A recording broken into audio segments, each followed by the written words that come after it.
இயேசு கிறிஸ்துவின் நாமத்தில் உங்கள் யாவரையும் அன்போடு கூட வாழ்த்துகிறேன். இன்றைக்கு நாம் பார்க்க போகிற தலைப்பு, கர்த்தருக்குள் பலமாக இருங்கள். Be strong in the Lord. வசனம் எபேசியர் 6:10.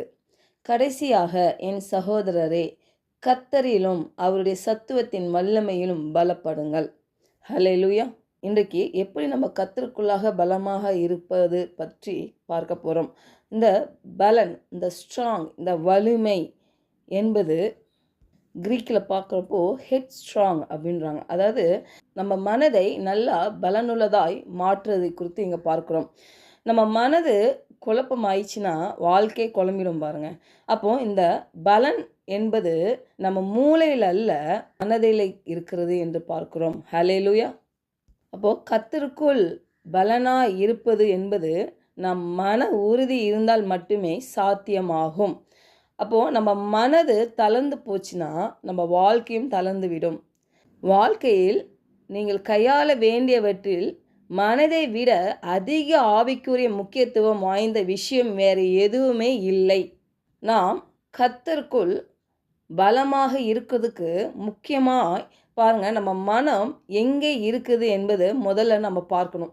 நம்ம மனசு எவ்வளோ சீக்கிரமாக காயமடைகிறது, கலக்கம் அடைகிறது என்பதை நம்ம நிறைய பார்க்க முடியும். ஒரு சின்ன விஷயம்னா கூட மனசு தாங்காது பாருங்கள், உடனே கலக்கமாயிரும். அப்போ நம்ம மனது எங்கே இருக்கிறது? மனது நம்ம தலையில் அல்ல, அது எங்கே இருக்குதுன்னா இருதயத்தில் நம்ம கூடயே இருக்குது. நாம் எல்லோரும் பாருங்கள் எப்படி வாழ்கிறோம்னா நம்ம மனதின் அடிப்படையில் தான் வாழ்ந்து கொண்டிருக்கிறோம். ஏன்னா நம்ம ஆவி, ஆத்மா, சரீரத்தினால நம்ம உருவாக்கப்பட்டவர்கள். அப்போது நம்ம மனது தான் நாம இருக்கிறோம். ஹல்லேலூயா. இப்போ மனது ஆவியுடன் இணைக்கப்பட்டிருக்குது, ஆத்மாவோடு இணைக்கப்பட்டிருக்குது, அது சரீரத்தோடு கூட இணைக்கப்பட்டிருக்குது. நம்ம கிறிஸ்துக்கிட்ட வரும்பொழுது நம்ம இருதயத்தை நம்ம இயேசுவுக்கு ஒப்பு கொடுக்குறோம், அவரை ஆண்டவராக ஏற்றுக்கொண்டோம். அப்போ நம்ம மனதை தவிர நம்ம வாழ்க்கையில் எல்லாம் மாறிவிட்டது, அப்படி தானே? நம்ம ரட்சிக்கப்பட்டோம், எல்லாம் மாறிடுச்சு. ஆனால் மனதும் மாற வேண்டும். ஆனால் அதை எப்படி மாற்றுவது, எப்படி பலப்படுத்துவது, எப்படி அதை கட்டுப்படுத்துவது என்பது நம்ம வேதத்திலேருந்து பார்க்கலாம். மார்க்கு 5:2, 3, 4 வசனங்களை நம்ம பார்த்தா, இயேசு கிறிஸ்து படவுலேருந்து இறங்கின உடனே ஒரு அசுத்த ஆவி பிடிச்ச ஒரு மனுஷன் பிரேத கல்லறையிலேருந்து அவருக்கு எதிராக ஓடி வருகிறான். அவனுடைய குடியிருப்பு எங்கன்னு பார்த்தீங்கன்னா கல்லறையில் தான் இருந்துச்சு. அவனை சங்கிலினாலும் கட்டுவதுக்கு ஒருவனாலும் முடியாதான், அந்த அளவுக்கு அவன் ஆக்ரோஷமாக இருப்பான் போல. மார்க் 5:4 பாருங்களேன், அவன் அநேக தரம் விலங்குகளினாலும் சங்கிலிகளினாலும் கட்டப்பட்டிருந்தும் சங்கிலிகளை முறித்து விலங்குகளை தகர்த்து போடுவான், அவனை அடக்க ஒருவனாலும் கூடாதிருந்தது என்று பார்க்கிறோம். பாருங்க, இந்த மனுஷனுக்குள்ள 6000க்கும் மேற்பட்ட பிசாசுகள் இருந்தது என்று வேதாகம் நமக்கு சொல்லுகிறது.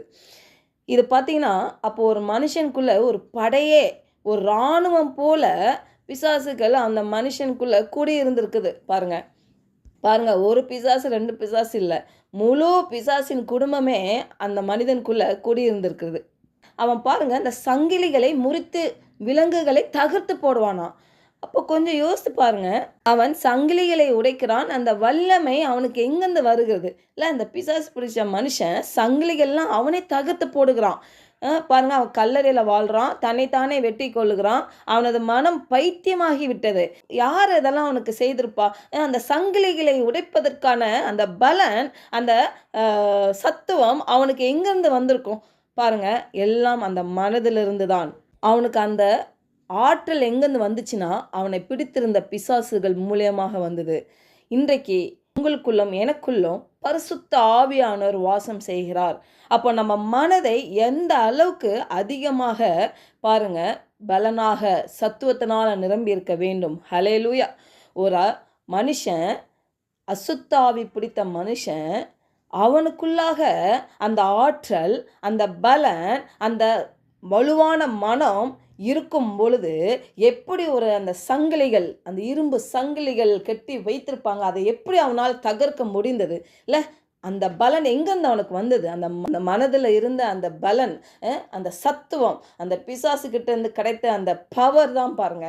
இன்றைக்கு பாருங்க, வசனம் சொல்லுகிறது 1 யோவான் 4:4, பிள்ளைகளே நீங்கள் தேவனால் உண்டாயிருந்து அவர்களை ஜெயித்தீர்கள், ஏனெனில் உலகத்தில் இருக்கிறவனிலும் உங்களுக்குள் இருக்கிறவர் பெரியவர். ஹல்லேலூயா.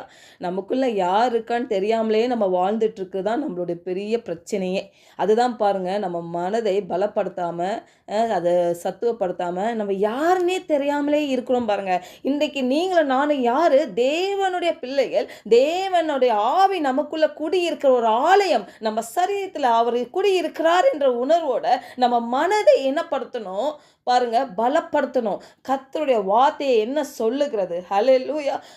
எப்படி ஒரு மனுஷன் பிசாசின் வல்லமையில் அந்த சங்கிலிகளை அறுக்கிற அளவுக்கு அவன் மனதில் அவ்வளோ தைரியம் இருக்குமானால், இன்றைக்கு கர்த்தருடைய ஆவியானவர் நம்மேல் இருக்கும் பொழுது நம்ம சந்திக்கிற பிரச்சனைகள், போராட்டங்களை மேற்கொள்வதற்கான வல்லமை, அந்த பலன் அந்த உன்னதத்திலிருந்து நம்மளை நிரப்பி கொண்டு இருக்கிறது. ஹல்லேலூயா. வசனம் சகரியா 4:6 பாருங்களேன். பலத்தினாலும் அல்ல, பராக்கிரத்தினாலும் அல்ல, என்னுடைய ஆவினாலேயே ஆகும் என்று சேனைகளின் கர்த்தர் சொல்லுகிறார். இங்கே பார்த்தீங்கன்னா, பலத்தினாலும் அல்ல, பராக்கிரத்தினாலும் அல்ல. யாருடைய பலத்தினால, யாருடைய பராக்கிரத்தினாலும் அல்ல, நம்மளுடைய, உங்களுடைய, என்னுடைய பலத்தினாலும் அல்ல, நம்மளுடைய பராக்கிரத்தினாலும் அல்ல, தேவனுடைய ஆவினாலே ஆகும் என்று சொல்லுகிறார். தேவன் சொல்றாரு என்னுடைய ஆவி அப்படின்னா அவருடைய ஆவினால எல்லாம் ஆகும். இன்றைக்கு அநேக வேளையில் நம்ம பலனும் நம்ம சத்துவத்தையும் நம்மளுடைய பிராக்கிரத்தை வச்சு நம்ம என்ன பண்ணுறோம், முயற்சி கொண்டு இருக்கிறோம், சோர்ந்து போயிடும் அது நடக்கிறதுனால. ஏன்னா நம்மளது ஒன்றுமே இல்லை பாருங்க. கர்த்தருடைய பலன், கர்த்தருடைய ஆவி நம்மையில் இருக்கும் பொழுது பாருங்க, எப்படி அந்த பிசாசு பிடிச்சவனுக்கு அந்த வல்லமை இருந்ததோ, அந்த சங்கிலியை தகர்க்கக்கூடிய வல்லமை இருந்ததோ, இன்றைக்கு உங்களுக்கும் எனக்கும் நம்ம சந்திக்கிற எல்லா சத்துருவின் கிரியைகள் மேலேயும் நம்மளுக்கு ஆதிக்கம் உண்டு. அதை தகர்த்து போடுகிற வல்லமை கர்த்தருடைய ஆவினால் நாம் பெற்றுக்கொள்ளுகிறோம். ஹல்லேலூயா. பாங்க மார்க் 5:15 அந்த பிசாசு பிடிச்சிருந்தவன் நல்ல உடுத்தி நல்ல வஸ்திரத்தை உடுத்தி நல்ல புத்தி தெளிந்தவனாய் அவனை பார்த்து ஜனங்கள் பயந்தார்களாம். எப்படிப்பட்ட ஒரு மனுஷன் ஒரு புத்தி தெளிந்தவனாய் நல்ல அழகாக உடுத்தி நல்லா உட்காந்துருக்கானு சொல்லி பார்க்குறாங்க. பாருங்க, அப்போ ஒரு மனிதனுடைய மனம் தெளிவாகும் பொழுது, மனம் பலனாகும் பொழுது, கர்த்தருடைய பலன் அவனை நிரப்பும் பொழுது அவன் தெளிவுள்ளவனாய் இருக்க முடியும். ஹல்லேலூயா. புத்தி தெளிந்தாலே போதும் பாருங்க, நம்ம வாழ்க்கையில் எங்கெங்கே மாற்ற முடியாத பிரச்சனைகள் இருக்கோ அங்கெல்லாம் மாறும். ஹல்லேலூயா. ஜெபிக்கலாம். பரலோக தகப்பனே, இந்த காலை வேளையில் எங்களோட நீர் இடைப்பட்டதுக்காக உமக்கு நன்றி செலுத்துகிறோம்.